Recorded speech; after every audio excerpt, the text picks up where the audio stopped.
সাবেক তিনবারের প্রধানমন্ত্রী ও বাংলাদেশ জাতীয়তাবাদী দল বিএনপির চেয়ারপারসন বেগম খালেদা জিয়ার গায়েবানা জানাজার আয়োজন করে ইতালি বিএনপি। মিনাজ হোসেনের আরও একটি রিপোর্ট। আল্লাহু আকবার।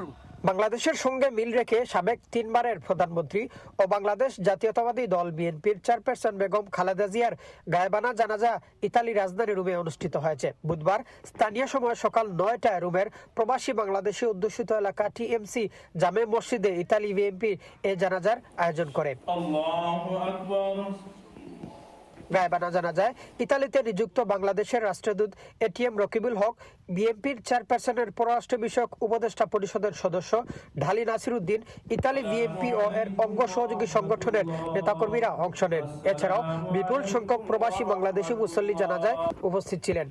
জানাজা শেষে মুসল্লিরা মরহুমার রুহের মাগফিরাত কামনা করেন এবং বাংলাদেশের রাজনীতিতে তার দীর্ঘ প্রভাবশালী ভূমিকার কথা গভীর শ্রদ্ধার সঙ্গে স্মরণ করেন এবং তার রাজনীতির আদর্শকে লালন করে আগামীর বাংলাদেশ গড়ার আহ্বান জানান। এই পরিবারের উপরে এত নির্যাতন হওয়ার পরে দেশনেত্রী বেগম খালেদা জিয়া তারপরেও তিনি কি বলেছেন যে আমরা এই দেশকে গড়ার জন্য সকলে মিলে ঐক্যবদ্ধভাবে সকল প্রতিহিংসা ভুলে গিয়ে আমাদেরকে ঐক্যবদ্ধভাবে সামনের দিকে এগিয়ে যেতে হবে।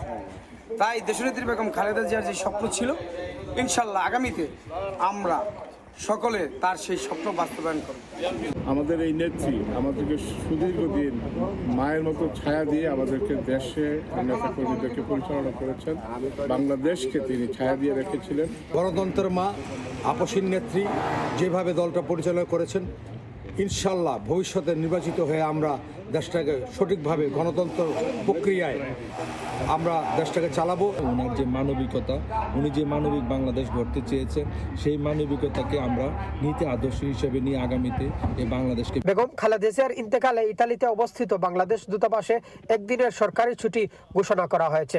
একই সঙ্গে বাংলাদেশ সরকার 3 দিনের রাষ্ট্রীয় শোক পালন করছে। দেশের সার্বভৌমত্ব এবং সমস্ত কিছু রক্ষা করেছেন, তিনি আমাদের ছেড়ে দুনিয়া থেকে চলে গেছেন। আমরা ইতালি প্রবাসী, ইতালি বিএনপি শোকাহত। শুধু নেত্রী নয়, তিনি বাংলাদেশের অভিভাবক, রাজনীতির অভিভাবক, আমাদের দিক নির্দেশনা দেওয়ার সেই অভিভাবক হারালাম। আমার গর্ভধারিণী মা মৃত্যুতে আমি যতটুকু কষ্ট পেয়েছি তার চাইতে। ইতালি থেকে মিনাজ হোসেন, চ্যানেল এস নিউজ।